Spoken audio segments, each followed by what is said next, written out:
in just a few minutes. We'll see you then. Thanks, Vince. Well, believe it or not, this does not qualify as a heat emergency in the city of Milwaukee. But there are still places you can go to get relief. Our Tammy Hughes live at one of them near 8th and Capitol, and she's in the shade. Good for you, Tammy. Yeah, still hot out here for sure. Yeah, for the city of Milwaukee, the health department, it requires us to be under a heat advisory, which, believe it or not, we technically are not. But look at this. They're still out here having fun. The Milwaukee Public Schools, along with the rec department, have turned on their cool spots locations, and there's 7 of them all throughout the city where residents, like these kids here, they're adorable. They're still cooling off safely with water. They do that when the temperatures actually get above 85 degrees. So the cool spots are in effect. As for the city health department, well, they are still watching the temperatures closely. Regardless of being an advisory or warning, it's hot out.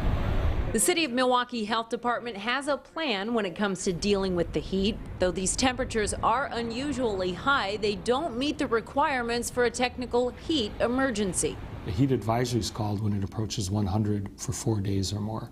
And so unfortunately, while we're seeing heat indices in the mid to upper 90s, we're only seeing this event last for a few days. But the city also knows these temperatures can still be dangerous, especially for vulnerable people like the elderly, those who are socially isolated or on medications that inhibit their bodies from cooling down. The situation can get very dangerous too quick. Renee Yeager is with the Interfaith Older Adults program.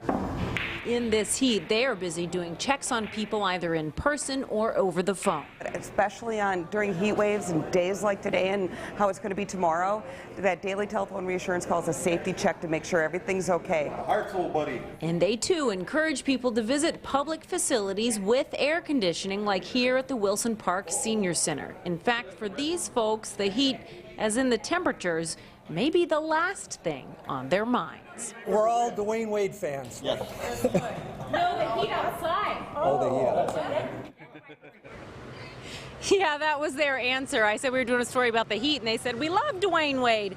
They weren't worried about the temperatures. They were cool, just like these kids here at 8th and Capitol enjoying the cool spot.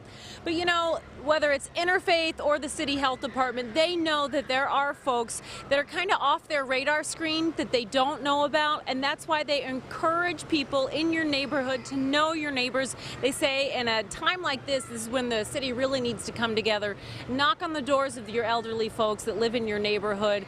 Just make sure they turn their air conditioning on, number one, or make sure that they have a fan and that sort of thing, and just look out for each other. That's the best we all can do. Reporting live at 8th and Capitol, I'm Tammy Hughes, Fox 6 News. We are all Dwayne Wade fans. The heat is not melting their sense of humor, is it? Right. No, they were a good, fun bunch, as you can imagine. They always are. Tammy Hughes reporting live. Thanks. Other news now, a 12-year-old girl hit by gunfire. Police say it looks like somebody shot up her house early this morning. Who would do that? Well, that's what police are trying to figure out right now. Sharita Irves has more on this story, still developing from North.